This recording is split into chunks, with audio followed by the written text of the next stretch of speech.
This is Ruth Lesly for the Hastings Historical Society, interviewing Raphael and Florence Levy at their home, 22 Pinecrest Parkway, March 2nd, 1993. No hello this time. I think we've talked a little about how we'll format this. I have a whole bunch of questions, and then I'm going to give you ample opportunity to expand in any way that you want to, if that's okay with both of you. All right. Okay. First of all, I'd like just a brief history of your own background. As I recall, neither of you grew up in Hastings. No. All right. No. Florence, where did you grow up? Yonkers. In Yonkers. And did your parents come from Yonkers to start with, or did they come from somewhere No, else? they came from New York, and my father bought a drugstore in Yonkers, and so they settled in Yonkers. Uh-huh. And what about you, Ray? No, I moved to Yonkers, I moved with my parents to Yonkers when I was 10 from Pleasantville, New York. I was actually born in Hartford Mm-hmm. In 1909, April 2nd. Within 2 years, well, my father had a business which went broke in the Depression that hung around in the 1909s.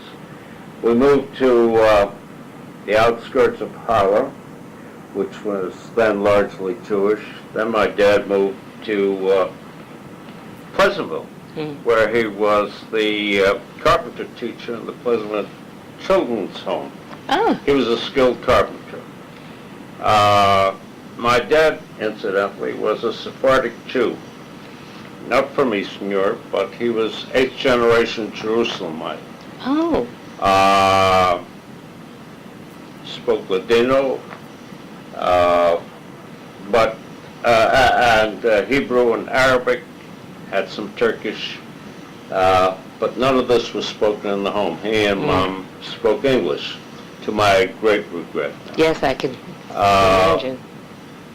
We lived in Pleasantville till after World War I, about a year, and then moved in 1919 to 1920 rather to Yonkers.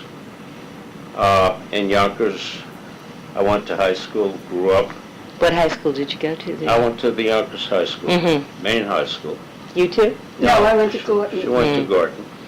And as I was going to college, where I was working my way through, I ran the desk of the Jewish Community Center.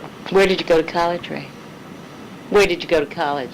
New York University, the Heights, which are now gone. Right. The Jewish Community Center had been built. I helped to open it up in 1929. Had been built with the idea that nice Jewish boys should be able to meet nice Jewish girls. I see. Growing community. You know, in my case, it worked. Oh, that's where you met. Oh, that's delightful. That's delightful. We married. We went through we're both graduates of the first Great Depression, the Roosevelt Depression. Alumni, I would Hoover say. Depression. What? The Hoover Depression. The Hoover Depression. You're right. Okay. Did you go to right. NYU also? Downtown. Uh-huh. So, and you knew each other before you went to college? No, or I don't remember. No, I think, did we know each other before we went to college? I No, think, we you met. were going to college and I was going to college. We met in the Jewish Community Center in the 1929, 1930, Yeah. 31. You were already in college. I was out in 32. You were out in 31. And you're ahead of me. And then, very briefly, well, we met, we married, we lived in the village for a while, then we moved back to Yonkers, then we began raising a family, and it was time. Were your children born when you lived in Yonkers? We both Frankie? children were born in Yonkers, and we began looking for a house in the 1940s. That was when Flosk, as I've told in a Pinecrest Christmas Carol, And the kids actually found this house while I was off on some conference. Were you looking specifically for a house in Hastings, or was... No. No? We were just limited by how much we could pay. Sure. And then we wanted a neighborhood that wasn't anti-Semitic. Mm-hmm. Those were the two criteria. Okay. And we were looking for a neighborhood with good schools. Yeah, Okay, and you felt that Hastings answered all those things for you? as Yes. far as we could tell. Uh-huh. Was an integrated community part of your No, goal? No. not purposefully, no. Okay. Were you aware when you were looking for the house and looking at this house in Pinecrest that it was an integrated neighborhood? Yes. Or was it not at that time? No. No. It was, No, actually, we discovered it when we bought the house. No. On the phone, the Yeah, Fiellas, Yeah. when we called, the people who sold the house to us had put a principal's only ad in the paper. Mm-hmm. And on the phone, when we answered the ad, that was one of the first things he told us.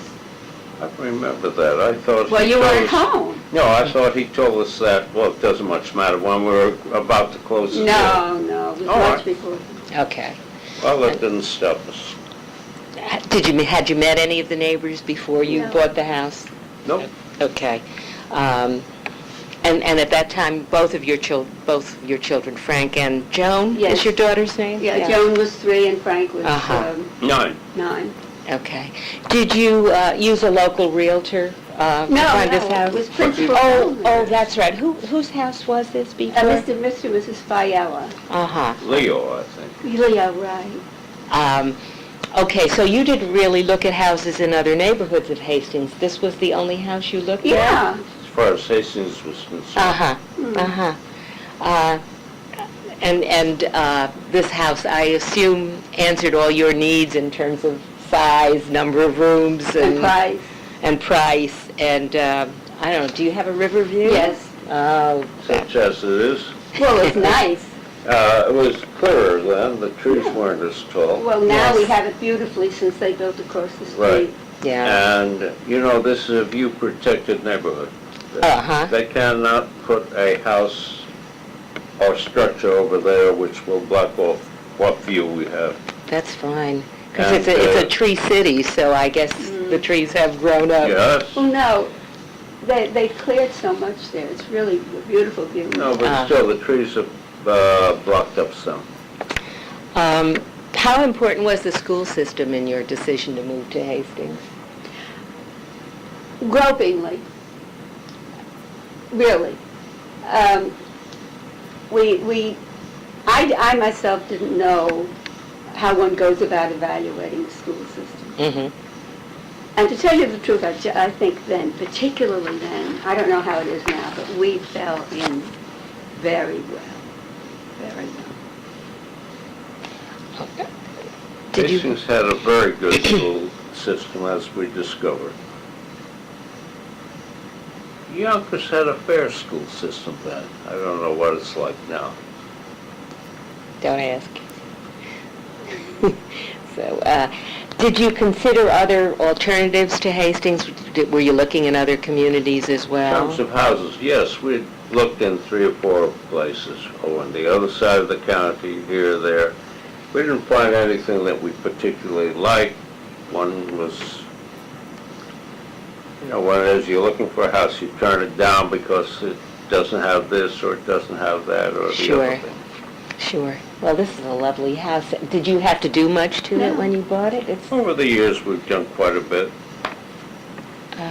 How did your family feel about your moving from Yonkers? Were your parents both still in Yonkers at that Yeah. time? Did No they? objections. No. No, but no objections. My dad came out, he knew quite a bit about the structure of houses, and he thought we'd gotten a very good value. Very good. So they were pleased then So with it's made it a little difficult for them to come out once in a while. well, I assume that you had a car when you moved in. Yes, that was one of the things that made it possible for us to move.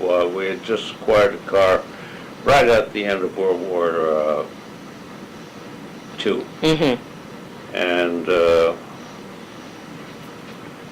So, that made it possible for us, myself, to go around looking. sure.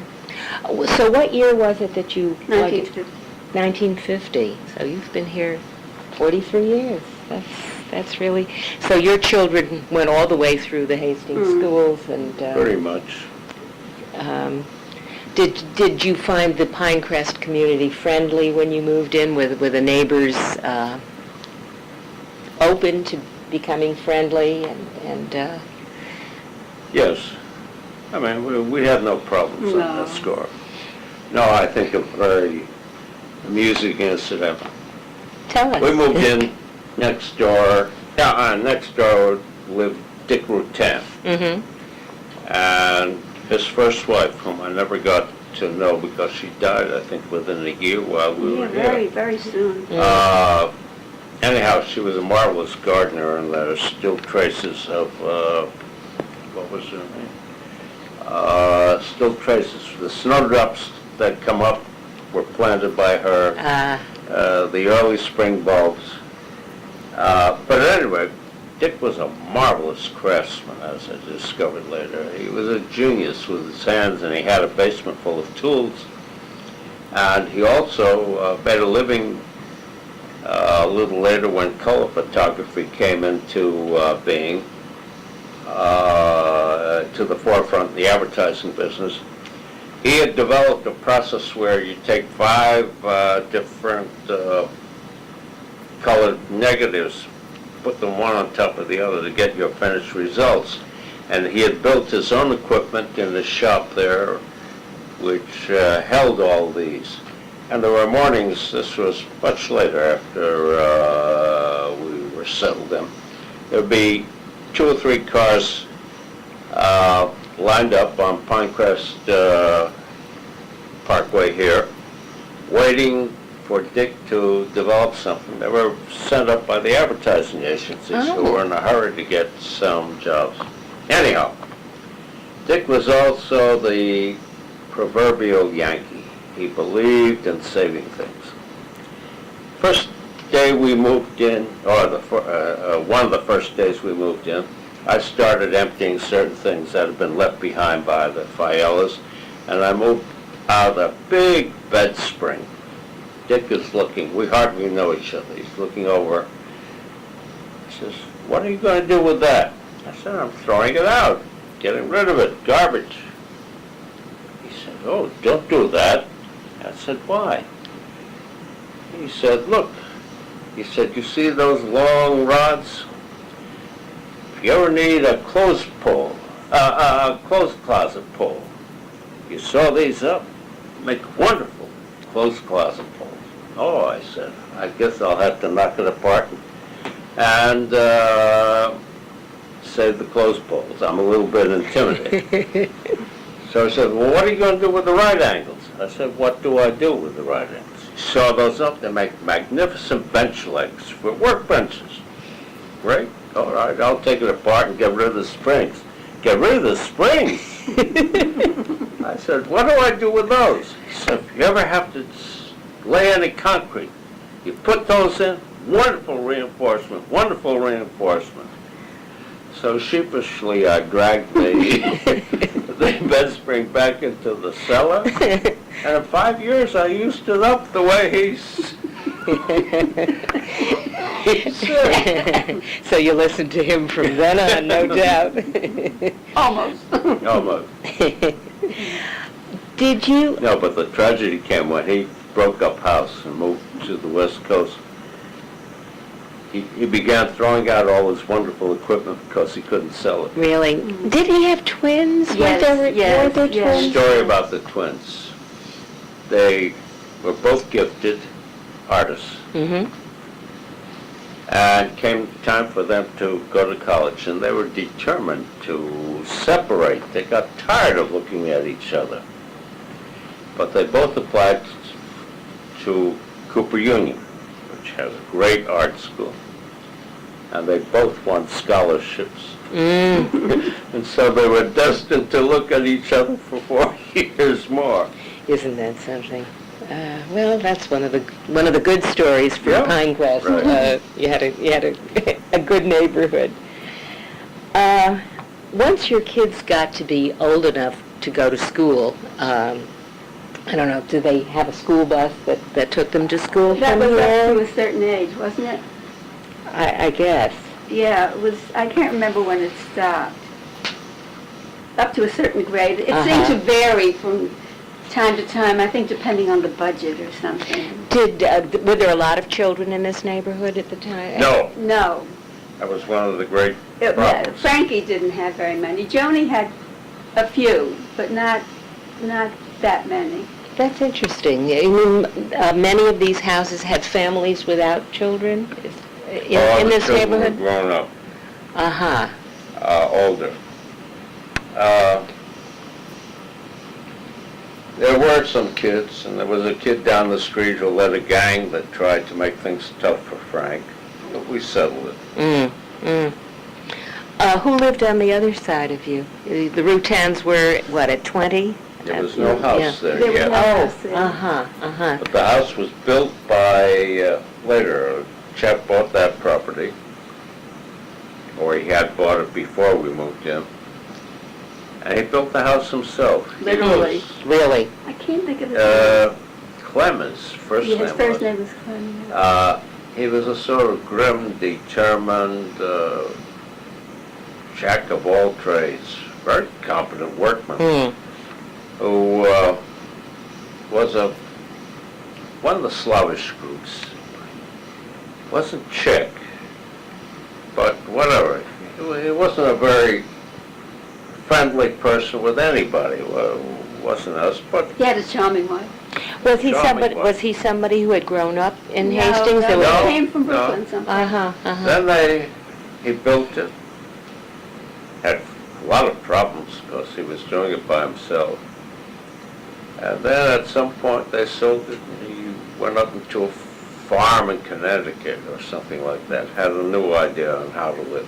I guess it wasn't rural enough for him anymore. Who bought it from him? Have you had the same neighbors all the time? Who came after him? Joe Nowicki. Oh, yes, that's right.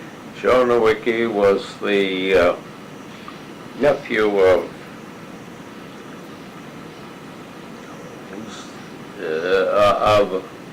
and I've forgotten his first name, Nowicki of Yonkers. He was very much an able and active politician I see. in Yonkers. He used to come up here, pleasant enough. We got along very nicely. But Joe had been a runner in college, and I think he got the political bug. And there came a time when they moved in the middle of the night, Oh, my. and we had a black neighbor.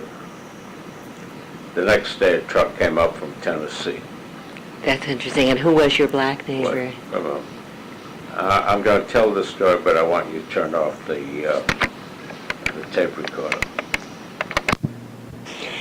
I just want to probe a little bit more about your kids at the school.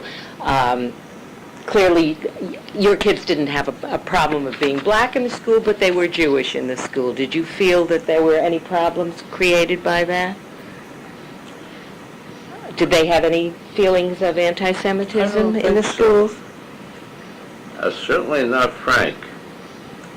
They may have had, but they we didn't. never seemed to come here. Were either of you active Maybe a in? little bit Joni on the social end got cut out. I don't think she was, I think the difficulty didn't arise so much because she was Jewish, but where she was living. In other words, she didn't live wherever there's sort of a social group that grow up together up in a certain area, in a certain neighborhood. And because she lived here instead of wherever that mysterious neighborhood was, I think there was a little bit of that. But I don't think it was anti-Semitic, no. Well, And she never mentioned that. Yeah. With Frank, I think very early on, they caught on to the fact that he was a very smart kid. Mm-hmm. I mean, I'm not trying to brag, but go ahead. it won't help me. But I discovered when he was in high school that he was something of the class political boss. Oh? He was running somebody for president.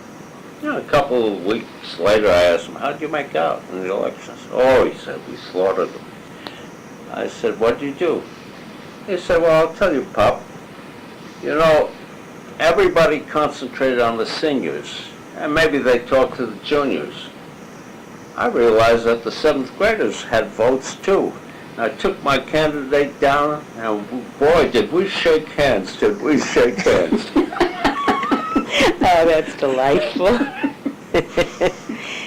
Later, at MIT, he made up his mind that he was going to be class president in his junior year. So, lo and behold, one day he announces that he had been elected class president. I said, "Look, what do you have to do this time?" He said, "Well, you know how it is in college. The frats don't want anybody from the general class, who are the people who are not fraternity men. And the boys who are not fraternity men want no part of a frat man." So he was not a frat man. I said, "What do you do?" He said, "Well, I went over and talked to the frats, and I asked them for their votes." And I said, "What happened?" He said, "Well, I had to agree to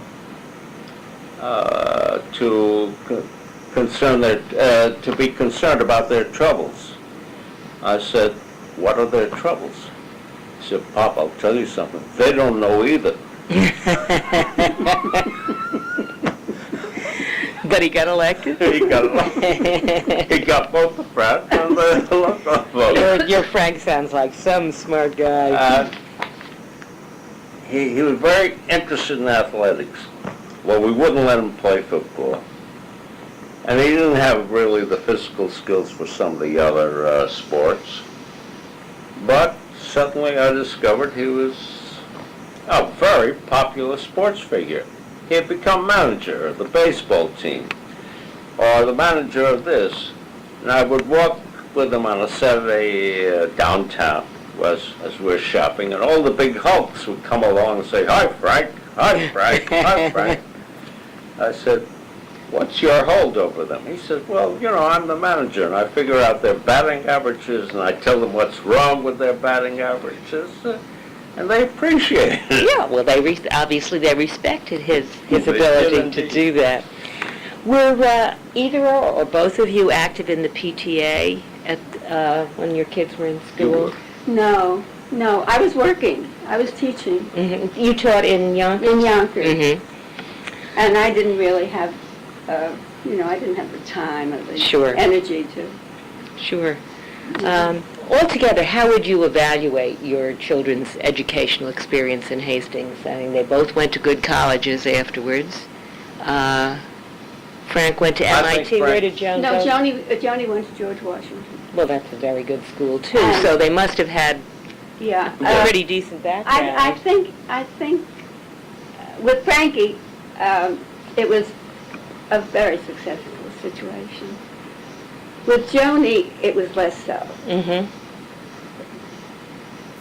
because there'd been a turnover in faculty, and her kind of mind isn't the kind of mind that's awfully good on the things you measure concisely. Mm-hmm. But she didn't feel the firmness of success as much as he did. Mm-hmm. She had another problem. She'd come into a class and the teacher would lean over the desk and say, "Oh, you're Frank Levy's sister." That would finish it. Yeah, it's very hard to be the younger sibling of a bigger person. He finished third in a very brilliant class. There were the Hearst boys, Johnny, And Thomas Sweetycoat. Oh gosh. what's that? And was that in his class? Was Tommy in his class? Yeah, sure. I mean, not Tommy, but Johnny, who was the nephew of the big politician down below. Very smart. Yes, that's the one. His name was Tommy. Or whatever his name was. Anyway. The big boss, you know, we reached the age where names slip away from us. I empathize with that. And there were a couple. I remember about that class somewhere. I have clipping. I went to school and there were 4 members that won Wilson scholarships. Well, your son was one of them, He was wasn't one he? of them. Yeah. You know, it was a brilliant class. So number So, 3 was pretty high. Yeah, so Joan had a big handicap when a teacher leaned over that desk and said, "Oh, you're Frank's sister, Yeah. Frank Levy's sister."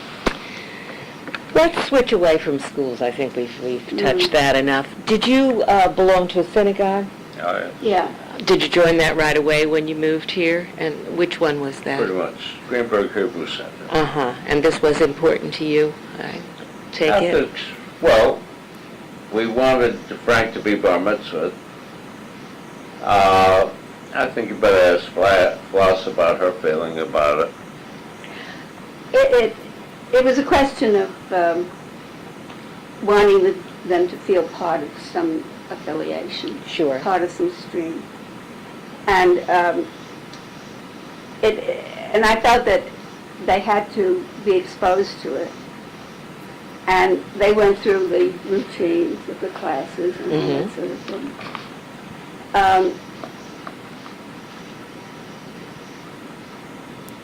I don't know how to put this, but we didn't back them up in the sense of going to services all the time. Okay, so you were really an active member of the congregation in a religious sense then?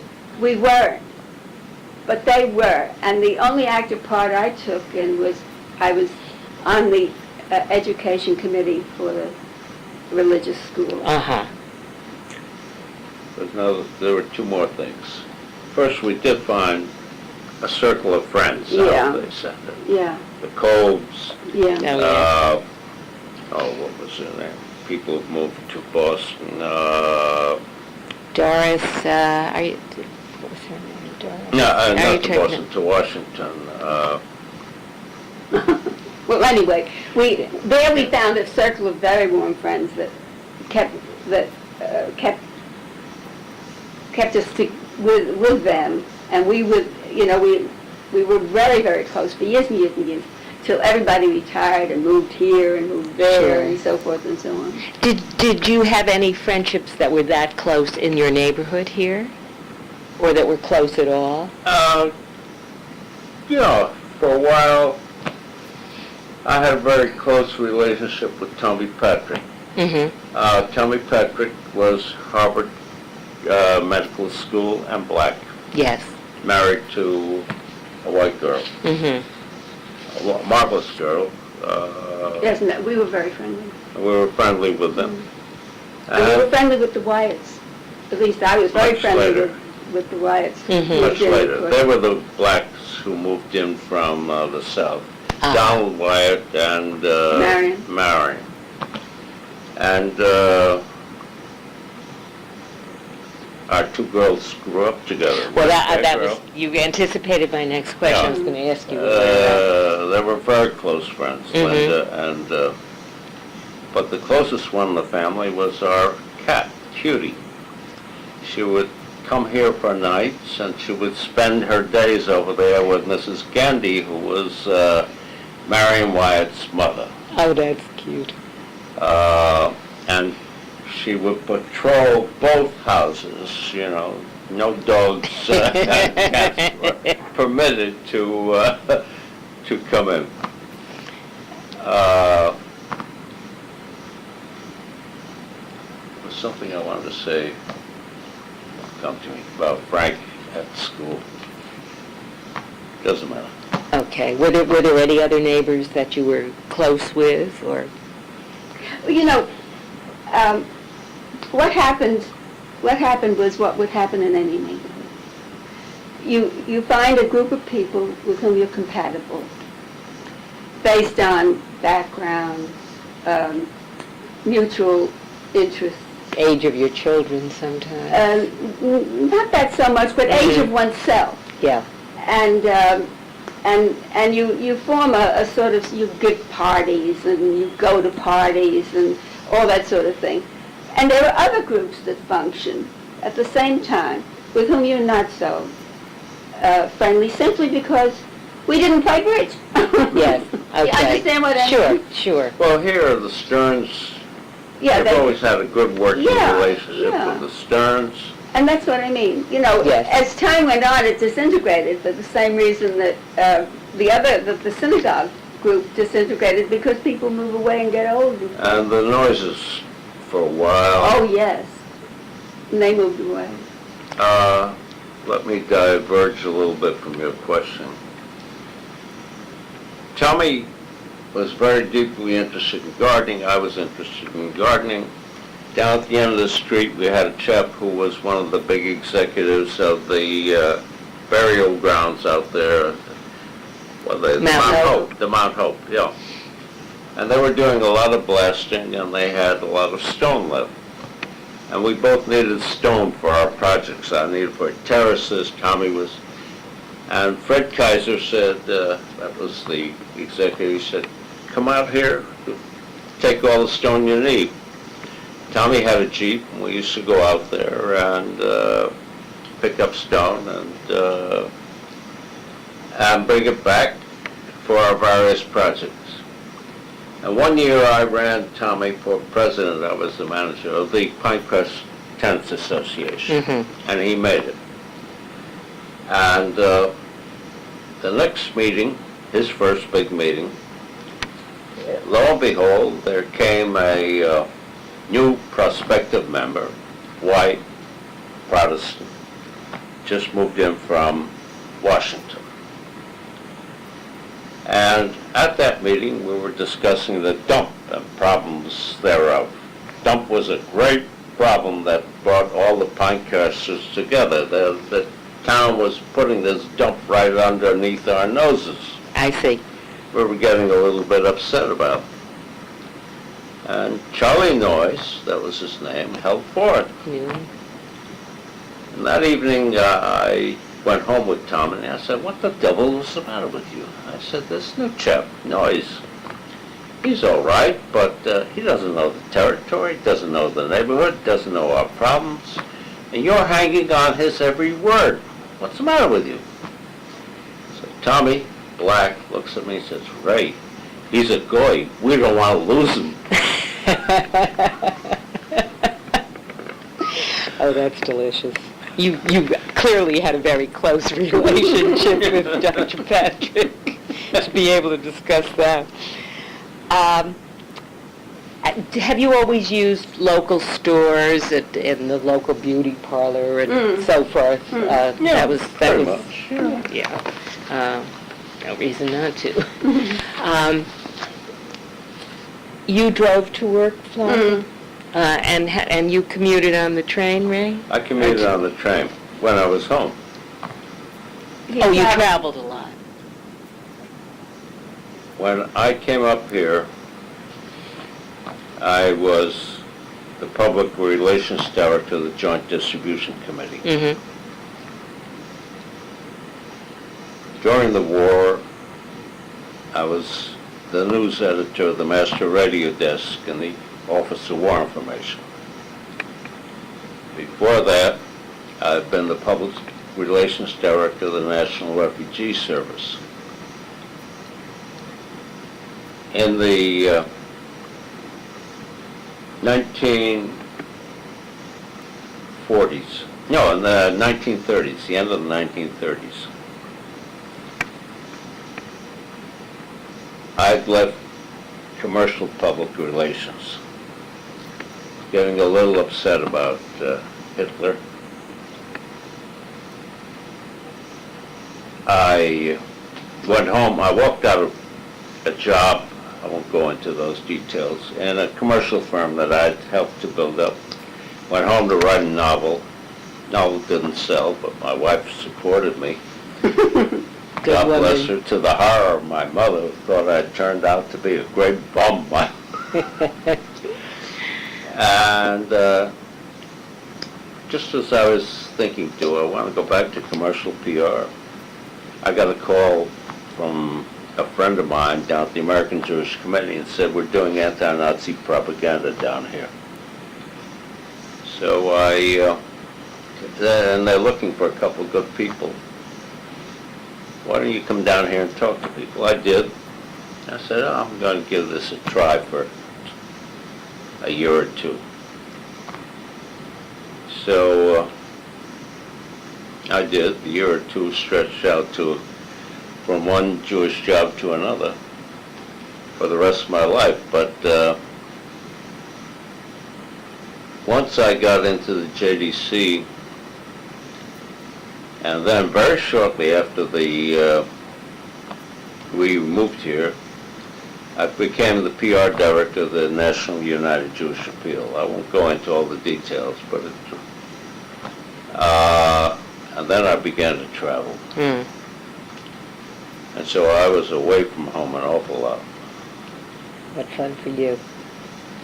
You sort of don't know what's happening to you, you know? Yeah. Were you, either of you or both of you, involved in any local political groups, like the school board or a political party or the League of Women Voters, or were you ever on any boards or commissions? Were there any local political issues in which you became involved? Local meaning the community rather well, no, than I just tell you, Pinecrest.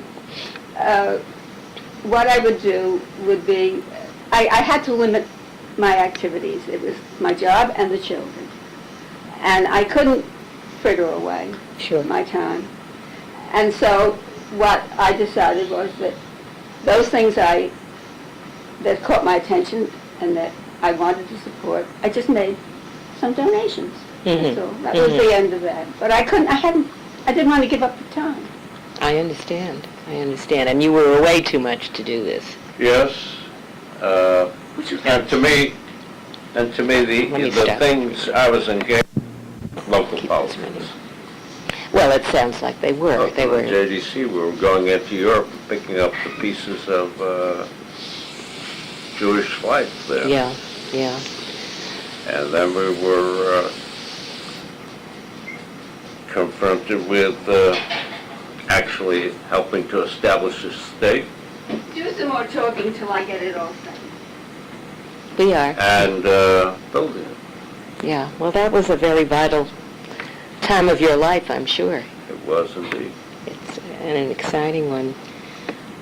You guys didn't belong to any country club or think of anything, but we never had the money. We had 2 kids to get through college. Of course. Or the desire. But you did belong to the Pinecrest Association. Oh, yeah. And were you... No, I was moderately active. Uh-huh. Did you ever hold office in the... No. You just... I didn't want to. You just got Dr. Patrick in. When you said that before, how did you do that? Did you go about talking to the neighbors about him? People said, look, he's going to make a very good president. How frequently did the Pinecrest Association have meetings? On demand, I think. Really? When a problem would come up. It's interesting. I think Pinecrest was is the last of the neighborhood associations. When we moved here, there were associations in every neighborhood, including ours. But I don't think the others exist anymore. Does the Pinecrest Association still? Yes. Not as active as it should be, I guess. But Brady, what's his first name, is the president. And about at least once a year we have a meeting. Where do you have meetings? Where over the years have you had them? Usually, now, those days, we were able to borrow houses that had ample room. There are a few big houses around the place. Mm-hmm. But now, it's grown bigger. There are more people in Pinecrest. because this whole stretch on Broadway is considered Pinecrest. Yes. Was Was it? Community center. Uh-huh. Oh, out of the neighborhood then, you meet now. Yes. Was that stretch along Broadway always thought of as part of Pinecrest, or is that? Yes, in a sense, because that's where the Beggs lived. They were the first Yes, who lived up there. Mm-hmm. And they were part of Pinecrest. They were Pinecrest. Uh-huh. Up to a certain point. Up where Hastings Manor is, that never was considered Pinecrest. Right, right. It wasn't there for initially, till Lifflander sold the house, the land. Right, for those, I've forgotten the name of it. Are there many people still in the neighborhood who were here when you moved here? Well, let's say within a few years of, when we moved. Okay, that's close enough. Adams, Clark, the Grays. I don't know who lives there now. It's an extensive Juliet family. Gray, Juliet Gray's family? Pardon me? Juliet Gray, is that her name? I don't know if that's her No. name. It was Judge Gray? Yes. Initially it was Judge Gray. And it's a rather extended family, and they all occupied that house, which somebody told me once was the Nazi consulate had that house before we ever moved here, during World War I. It looks like the sort of fortress that the Nazi consulate would favor.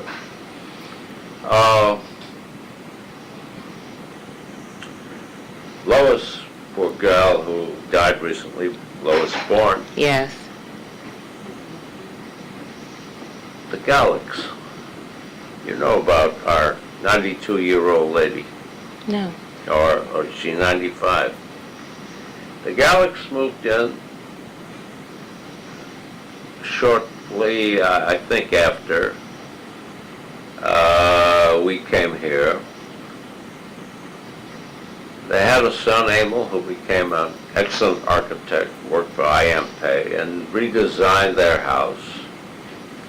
Was this a black family or a white family? No, this is white. Mm-hmm. Mrs. Gallick, yeah, and she's still living here at 95, and her daughter Mildred pretty much takes care of us. But up until recently, she was fairly active as a person.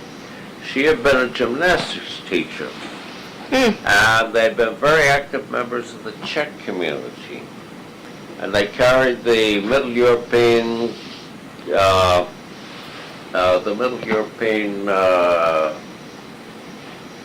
feeling and culture of doing gymnastics, and you remember in the early days the German Americans had a whole series of sports clubs, and at the turn of the century,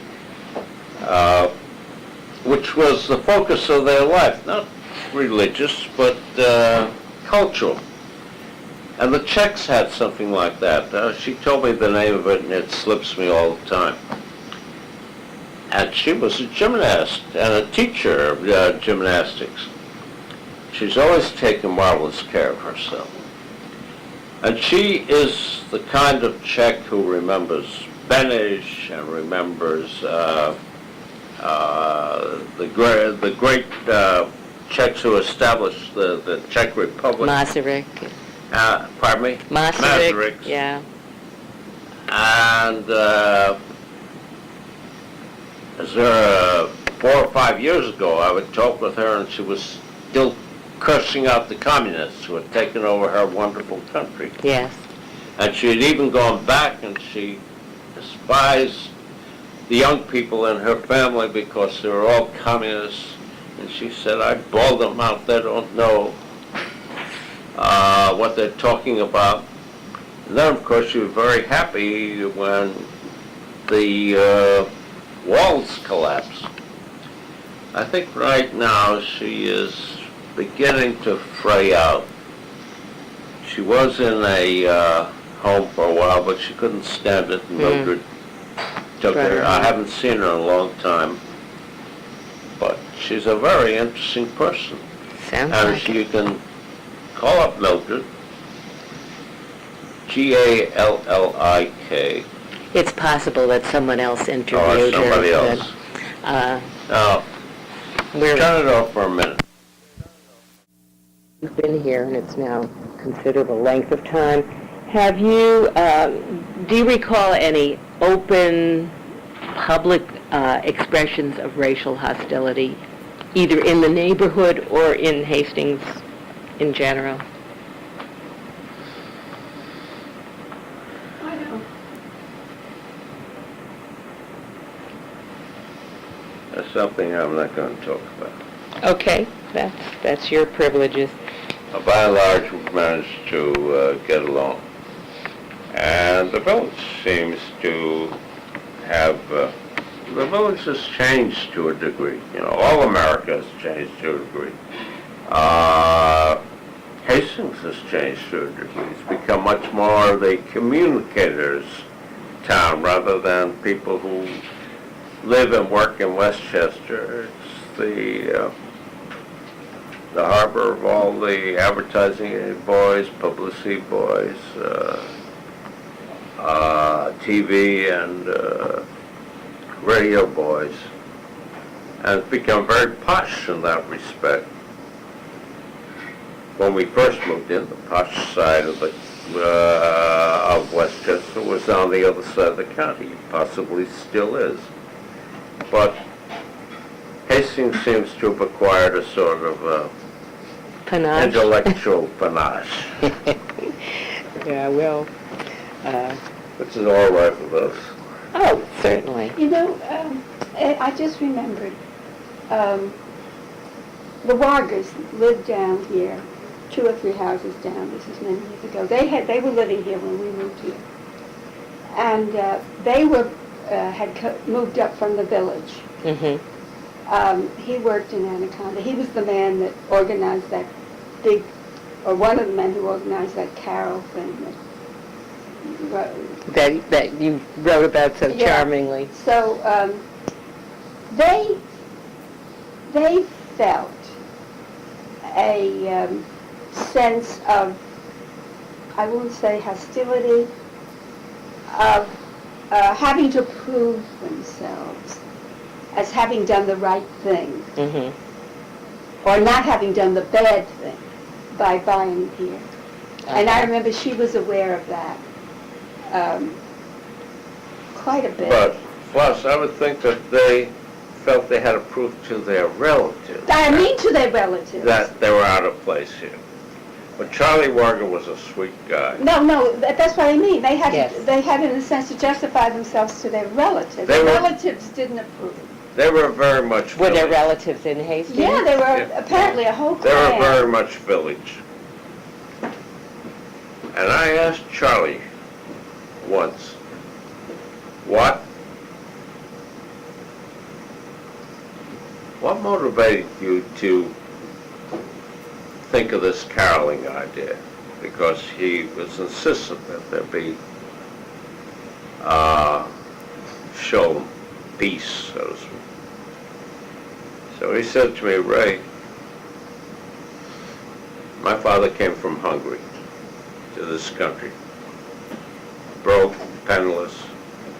The first man who gave him a decent meal was a black. I have an obligation to pay off. Really? He was a very lovely guy. Died of emphysema. That's what my He was dad a did. foreman down at Anacondas. Is there still part of his family existent in Hastings? or- No, they're all moved. Mrs. Warger had a sister who was in turn a husband, married to, what was his name? Her name was Yoli. Anyway, he was one of the boys in John Kennedy's PT boat when it got sunk. Really? Moved to Florida, and he became a big Democrat politician. Hmm. Interesting. Well, Do you ever remember reading any newspaper stories about Pinecrest, about the, in quotes, great experiment that was taking place no, here? and I or- discouraged them. I didn't want any part of them, Do you want to tell me why, or because I think look, I'm a public relations man. I think it would only have, in the end, backfired and brought too much attention to Pinecrest. It wasn't, you have to get the feeling, it wasn't an experiment. It was a thing that was organic in its shaping. Mm-hmm. It happened. You don't think there was any No, planning at the initial No, start? no. Absolutely not. No That's- more than in your neighborhood or any other That's neighborhood. very interesting. No more. It was Uh, a question of this one knew this one. White people sold to blacks. Black people sold to whites. and as they people were who didn't transferred- like it, there were a few in our day. People who didn't like it moved. Was there much of that? No, I can't think of anyone. And we had a couple across the way, Al, where Jimmy Limel-Carey lives now, where the Limel-Careys live. Oh, next door to the He Stearns. couldn't stand the idea that blacks were moving in. Oh, really? Yeah, and he picked up and went. Oh, I was completely oblivious. Now, in many ways, this is suburb to where people go about their own businesses in New York. I would say 40 to 50% of the people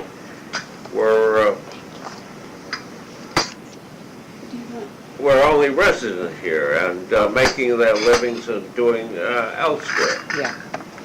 But we had a few important people. Such as? You know, we produced, much later, we produced one Nobel Prize winner. Jacques Steinberg, he lived here for about, oh my, I didn't know that. The only one I knew in Hastings was Rainwater, who was a Nobel Prize Well, winner. he won it, he was doing work up, Oh. he was doing work up in the Columbia's labs, which are uptown, Mm-hmm. I mean up county. And they had 2 kids. And And they lived in this neighborhood? They they lived lived in... down the street here. Uh-huh. He used to borrow tools from me every now and then when he was in his do-it-yourself mode and never returned them properly. But and he was fighting with his wife. They eventually got divorced. Oh, shush. But I don't. Is that tape recorder out? Sure. I mean, this is the No, stuff we're that you interested. don't. We're No, that I- interested in these things. That I want out. All right. But he did. So, Our other great man was Jacques Lipschitz, God bless him. yes. So I never thought I of him mean, as having lived in Pinecrest. Yeah, I would be rushing off to work, going down the hill. I used to walk to work. And there would be Jacques walking on the aqueduct with his beret on. It was like a bit of Paris. And one day I met him at a funeral.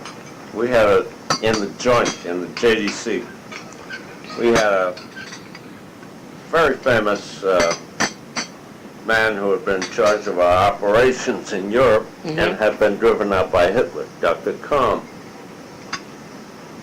So we're on the sidewalk at Riverside after the services, and there's Jacques. I go over to him and I say, Mr. Lipschitz. He had evidently known Kahn very well in Europe. I'm a neighbor of yours up in Pinecrest. He said, you are? Next time you see me, say hello. Ah. The other story is Joan was in Lola's class. And there came a day when the class was running Lola for class president. Was she and Joan friends? Well, acquaintances evidently. Yeah, in school. Yeah. School. So the kids who are promoting Lola gather at the Lipschitz place and spread out their papers and start drawing big posters. You know, vote for Lola Lipschitz. And Jock is coming in and out all the while to see how everything is going. And from one of those sessions, Joan came home and said, Mom, Pop, you know, those pictures on the wall, Picasso, so forth, they're not fake, they're real. Yeah, that must have been an experience for her. Who did your children play with? Now, you mentioned one girl that Joan played Yeah. with in the neighborhood who lived up the street here. What was Across the street. Across the street? I mean, right next door. That was, Linda Wyatt. Linda Wyatt. Uh-huh. They were Okay. of an age, about a couple of months. Were there apart. any other children her age in this neighborhood? No. You know, a few years younger, a few years older. But they were very much of an age. As a matter of fact, Linda was Joni's bridesmaid. when Joni got Oh, married. all right, that It was answers one of my those question. things, Did they yeah. stay friends? Yeah. Clearly they did. Linda became the first black girl in the master's school for girls. In the Really? days when the master's school meant something. Why did they She was decide to an send her to experiment. master school instead of the Hastings school, do you think? I don't know. Yeah. Personal. I just wondered if she No, had problems in school. no, Yeah. I don't think she had any problems. Mhm. I have my theories, but they would just be theories. Okay, well, we won't... No. Frank pursue had that. no real friends on Pinecrest except for a while. Bobby Harwood. Mm. And But when he got more mobile, you know, on the bicycle, then he picked up friends all through the road. Yeah. and then he became interested in model airplaning, and he joined a club, and he was traveling with them. And Mom was helping him to travel.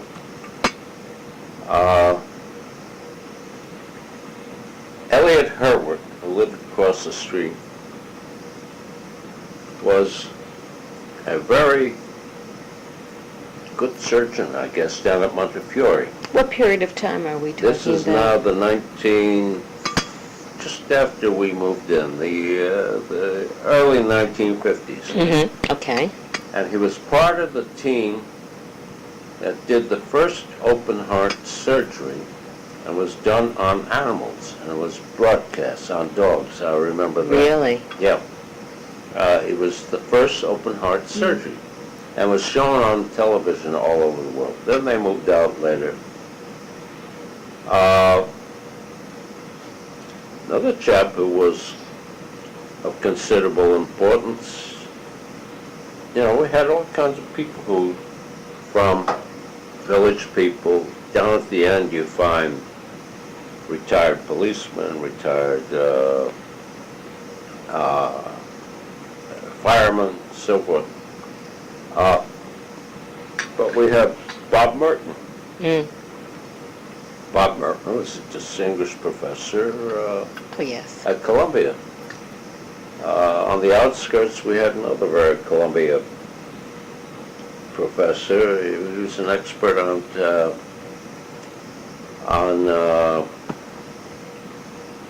travel, on urban problems springing up from travel.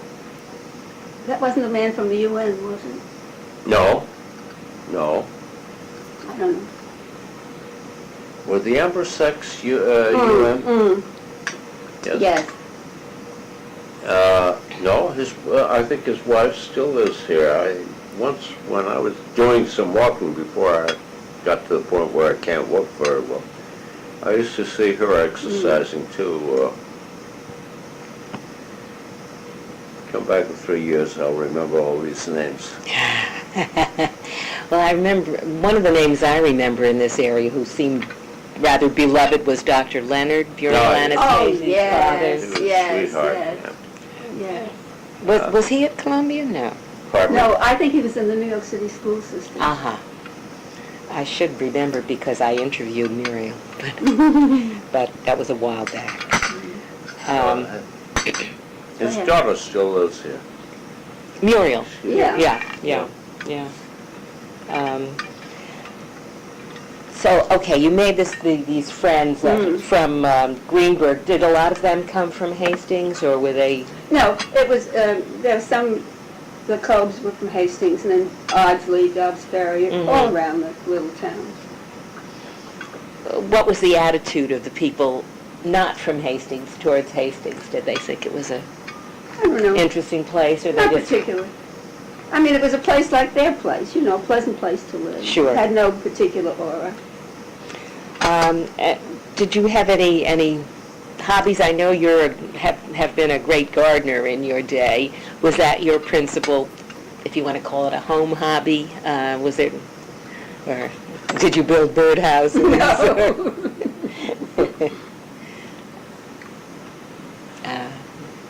I remember you're telling me when I was still at the library about starting all your little seedlings. Yeah. This would be when I would be doing it. I still have downstairs the remnants of my basement greenhouse. I used to grow about 750 to 1,000 plants Really? down there. They were both flowers and vegetables. I always grew and too many tomato plants for my own needs. But you can't destroy a seedling, it's coming up. And so there was a season of the year when I used to walk up and down the street like Johnny Appleseed, trying to get my neighbors to take tomato plants, and I did. I wish I'd known you. And I did. So that was my contribution to Pinecrest. Yeah, well, you And I've had to you give it tomatoed up. I the can't handle it anymore, yeah. physically. You know, you haven't taken a good look at our property. We live on the side of a hill and suffer thereof, but also have benefits thereof. Well, it affords you a The amount of Broadway goes privacy. by behind our, the top of our property, and we don't even know it's up there. Tell me a little about your two children's attitudes towards Hastings. Did they ever consider would they have ever considered settling here? They're both married. Yeah. Well, no, it didn't fall into the pattern of their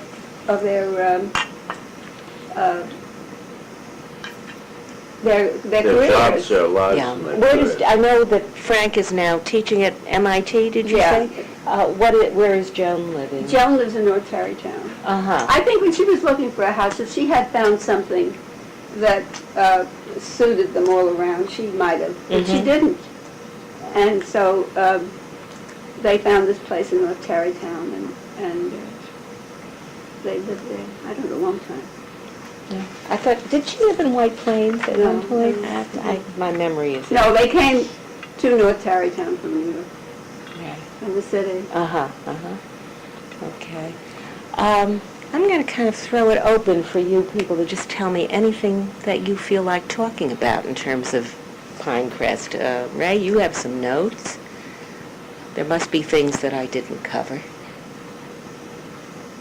One thing that I think is interesting, we've been here 42 years. The ratio of blacks to whites has roughly remained the same over all those years. Has it?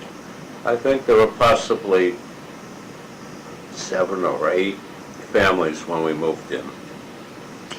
Never more than 10, as against a total population of about 50. So about approximately 20%, 18%. Yeah, about Yeah. 20% at best. And I think that's the ratio which still maintains. There may even be a few less blacks and more whites than ever before. I would you'd have to take a count. Well, I wouldn't. And I don't that. know all the neighbors. Is that So, because you choose you know, not to? people or- are always Because wo- we're limited. People You know, are okay, always we're- worried about blacks moving in and taking over. Doesn't necessarily hold. Well, And this, with, do you think people in this neighborhood worried about? No, I don't know, but I doubt it. Turn it off. So Ray, in your notes, are there things that you'd like to Let's cover see, that? let me and- take a look now. And Florence, well, I think this neighborhood has produced quite a few very smart kids. That would be a comment on the Hastings School. The Stearns have a boy who's a lawyer, Eric, yes. and he was the assistant to one of the Supreme Court judges when he was in Washington. Frank tells me that young Merton, Robert, is one of the great stars of the business schools these days. Oh, So big that Harvard wooed him away from MIT. They thought so much of it. He's currently teaching up there. Well, we have a representative who's teaching at MIT. Neighborhoods produce a lot of good kids. Black ones too. Lois, she was a honey. Her son Elliot is an executive at Columbia Broadcasting Company. Ken Clark's boy is a councilman down in New York City. I didn't know that. No, He was or he was. No, because he did not go through Hastings High School. He went to he went private to a school, I private believe. school. He went to a private school. Yeah. Okay. Where did But- Katie go? Hastings. She went to Hastings. Mm-hmm. Did you interview Ken? No, somebody else did that. I'd be interested to get his reactions. I'm sure they're on file now because that one was done quite early. So, I think, to my mind, the most important, as far as I'm concerned, the most important point is the fact that it wasn't planned. That it wasn't planned, that it just happened. It's almost as if, by some odd circumstance, you got a group of people that were, in a sense, a generation ahead of, we'll say, the majority of the northern population at the time. And that's why the consensus. It was just a growing thing. and people decided that they wanted to keep it that way. If they didn't like it, they moved. And you've never been sorry that you moved here, No. I've been sorry. Ray? Oh, sometimes when my old bones try to climb the stairs, I say, why didn't we ever take out one family house? But I think it's probably kept my heart in tune this. No doubt. Well, I do thank you very